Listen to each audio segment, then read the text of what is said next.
欢迎来到巴巴娱乐呀频道，请订阅频道，所以大家不要错过当天最热门的新闻。我们今天的时事通讯包括以下内容，我就想问一下程毅究竟做错了什么，让这么多人黑他？不限量看优质回答私信答主深度交流精彩内容一键收藏。我只是来做个现场观众的复盘帖。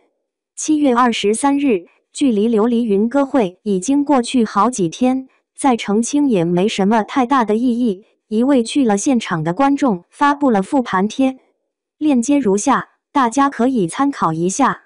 可能无人在意，但是当晚在云歌会现场的本一月剧粉，被朋友安利成为琉璃剧粉。他发现小百花剧场离他家很近，就约我去看云歌会，顺便带我逛吃杭州。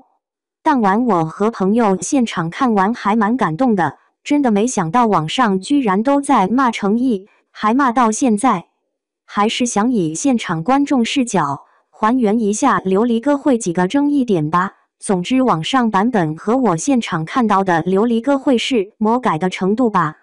第一是程毅真没有所谓的全场黑脸，直播效果是怎么样我不知道，但是我的座位比较靠前，演员的面部表情都可以看得很清楚，他就蛮正常的。开场自我介绍环节开始就很乐呵，游戏环节也很欢乐。翻看我手机里还有蛮多他笑太过了的崩图，疲惫是有，在谈话环节他比较严肃正经是有。这个剧组演员现场看起来多多少少有点紧张，再加上那个剧场环境大家板正的像参加文艺汇演，但是黑脸真没有，至少我在出场看到这个词之前完全没联想到。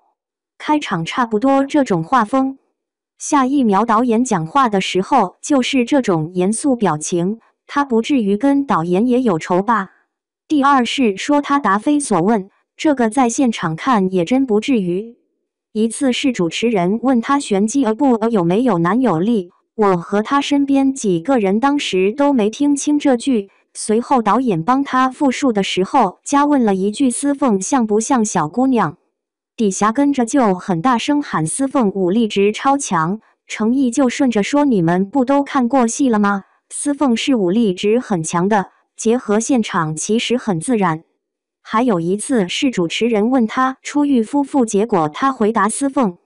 其实这个环节是先投屏粉丝信，有 to 司凤和玄机的，有 to 程毅 to 袁冰妍的，大家看完转回身，都还沉浸在那个情绪里。主持人一开始问的是程毅冰妍，面对这么多喜欢你们、喜欢琉璃玄机、喜欢出狱夫妇的等离子们，有什么想说的？虽然接下来袁冰妍回答了出狱夫妇相关后，主持人也顺着这个问他，但他回的这段切合前文看也没毛病。后来他问过导演家的那句虽然司凤和你们说再见了，但是程毅还没有和你们说再见，好像也挺多人骂他媚粉提纯，不好好道别司凤。其实现场说的挺真挚的，也许是回应底下啜泣的粉丝，也许是回应大屏幕上那句，当时这句真没觉着有什么问题。第三就是说他冷血，看到女孩子哭还冷脸不安慰。这 part 在最后环节，主持人问主创队等离子们对这个角色以及对这个演唱会有什么想说，看得出大家都很感性，从小银花开始就哭崩了。这块我也有被他说是19岁拍很担忧演不好这个角色，但尽力去演戳到角色不讨喜到下线，一直是骂声居多，但这个妹子其实演得挺好的。我的距离可以看到程毅这时候其实在憋泪，到之后其他演员挨个说感想的时候，再到袁冰妍哭他也是那个表情，只能说他没有特别对他做什么安慰的举动，但是说他这是不尊重甚至霸凌同事冷血无情就过了。他这 part 完整说的是理解见仁见智吧，说他这是急着要唯粉的思路我倒是没品出来。完整版直拍可以感受到现场情绪，链接如。第四说游戏环节故意不带女主的，开场后确实有一段时间没有女主，众说纷纭。我倾向于是因为改装造费时间。袁冰妍出场的这套表演完，出场节目再出来就变成下面这套了，其实就很正常啊。后来这条裙子确实很凸显气质，而且袁冰妍现场看真的好瘦好瘦啊，快看她的肩颈。第五，关于避嫌这个，我在前排看确实是双方都在避嫌，我还特意观察过两方有没有想互动，有没有给对方眼神的时候。到末了发现是真的没有，不过我本来就是冲着现场看主创团队去的，没有磕过真人，所以感受不明显吧。网上广传的用来 diss 诚意的白树推人图来骂诚意不尊重人，这个倒不像是因为避嫌，我当时看的时候更像在给导演留位。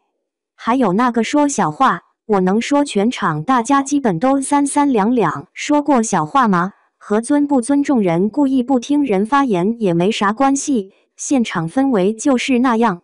这次我其实是蛮激动的，是能看到尹涛导演，就很和蔼的胖子，时髦的穿了个牛仔配套搭黑色内衬，还好几次忍不住抹泪，哈哈哈哈哈哈，真的感受到他内心柔软了。以及配角里韩成宇真的有帅到我爱，浓眉大眼的特别周整。吴知琪现代装还有点韩系，以为见不到的欢乐喜剧人最后赶来了，怎么看怎么喜感，哈哈哈哈哈！我是觉得这一趟几千块钱花的挺值的，最后大家一起合唱《爱若琉璃》，又不舍又感动。当时在场的大家都没意识到出来后会是这种局面吧？刚从杭州回来就写了这么长 repel。其实是因为我喜欢司凤和玄机的 CP， 也理解大家追剧投入了感情，所以难免会移情到现实生活中，但还是不希望大家谈到琉璃之胜，因为对歌会上一些夸大的描述而闹成一地鸡毛。什么谁杀了司凤，琉璃的 CP 逼了，我心中的司凤和玄机已经在他们的世界中得到了圆满。我还是保守我当等离子的初心，希望吸引大家眼球的是琉璃，而不是琉璃云歌会。这部剧每位演员接下来有优秀作品，要是能吸引我，肯定是会继续支持的。毕竟琉璃惊艳了我的夏天，我永远记得一只小鸟落我肩和可可爱爱的玄机。最后我只想说，诚意可能有些失误，但是问题不大，不至于各种上升高度。一天8个黑热搜，2个空降。我知道现在网络上戾气重，但是还是想帮他发声，有些过了。尤其是他杀了司凤的论调，太诛心了。我相信完整看完琉璃、真心喜爱这部剧的人都说不出这种话。他在剧中的表现是有目共睹的，不应该被这样轻易抹杀。仅仅因为2个小时的售后，否定演员在正剧里的付出和努力，这不公平。借花献佛用一位太太的点评总结：通人情者未必长于世故，况藏瑰丽者未必善于言辞。更何况避嫌2位都避嫌，剧已播完，大家都要向前看，毕竟是演员，是前同事的关系，不可能一辈子捆绑在一起。而那些黑点，很多都是子虚乌有，夸大其词。如果凭几张图就能盖棺论定，那下面这张图诚意是不是也被孤立了？在回答这个问题前，我们不妨来回顾一下傅诗琪同学走过的路。20年对傅诗琪来说是很奇妙的一年，承上启下。那一年夏天琉璃的播出，奠定了他在平台方爸爸优酷的地位，也让公司真正看到了诚意的价值。于正曾说过，早在青云志的时候，他就接触过诚意。他是一个简单的人，没什么乱七八糟的事情。当时诚意和陈晓他都想签下来，最后签了陈晓，而诚意没有选择于妈，选了欢瑞。命运的齿轮开始了运转。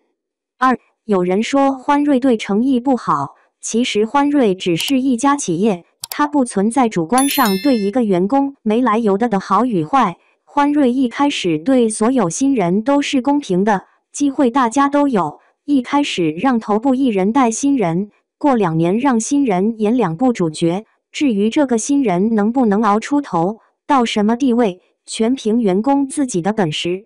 在这个员工还没给公司带来价值前，做小透明乃至糊咖阶段是最痛苦的，熬人心态，甚至可以说是一场豪赌。在很长一段时间内，没什么名气的演员都是处在被挑选的、被质疑的阶段。就算你签了合同，一个项目可以说换人就换人，完全不需要跟你解释。诚意选欢瑞，虽然这些年欢瑞制作的剧水平忽上忽下，剧本质量忽高忽低，但起码是一个小演员的进阶之时，可以保证他一直有戏演，有饭吃，可以参与不同的项目，提高业务水平，才能有厚积薄发的那天。20年流离之后的事情，就算2G 王也知道。现在回眸当年的那场腥风血雨，才猛然发现，基本是朝着逼人退圈的方向在发展的。那时候的诚意根基还不稳，刚刚有个立住了的角色和作品，如果事态再发酵一下，很容易被公司弃之敝履或者雪藏，一般人真的很难再爬起来。P.S. 不要觉得诚意真的不上网，业内说过所有明星不可能不关注娱乐新闻，因为他自己就在这个圈内，即便他自己不看，任何热门事件与自己有关甚至无关的，身边的工作人员也都会告诉他的。最后保命的是什么？是欢瑞要做沉香项目卖给平台，优酷指定要诚意来演啊，这时候业务水平就是护身符和保命符。当然事后和女主粉丝又是一波腥风血雨就是后话了。这里说个小故事，是身边前工作人员透露的。做一个活动，落地某地入住酒店的时候已经凌晨2点了，没想到凌晨4点傅诗琪准时出现在酒店的健身房。这种对自己几乎是虐待般的可怕自律，支撑着他一路披荆斩棘走到今天。我一直觉得，除非在某种特定际遇下，例如演单改出圈的那几对，正常一步步走来的艺人，是不可能随随便便成功的。这个行业里，你可能性格底色是憨憨的，但是没有人是真正的哈基米，不聪明的。你用脚趾头想想，在一个行业内可以做到 top 级的人，怎么可能是不聪明呢？那么长的剧本，人物小传要研究，那么长的台词和现场飞页要背，不同项目和不同的人合作，在能力范围内给自己做出最有利的选择，情商智商肯定是超过一般打工人的呀。但我发现他近2年的状态相比较刚入圈，甚至5年前，完全是不一样的。他更成熟了，肉眼可见的小心谨慎，甚至是谨小慎微，精气神都变得内敛，不再像以前还有跳脱的一面。所以你说当年的事情对他没有造成影响，怎么可能呢？那1-2年持续网暴，你现在搜一下也是能看到的。谁说互联网没有记忆？王小处说他因此没通过赊牌的观察期，网大里说丢了无数的路人缘，于他自己心里终究埋了根刺。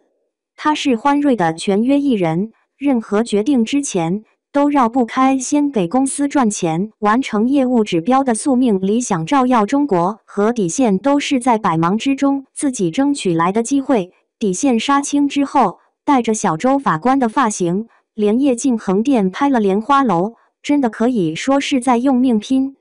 4. 严艺丹说，那日诚意在他工作室录制歌曲的时候，他告诉他，莲花楼刚刚爱奇艺热度破万了。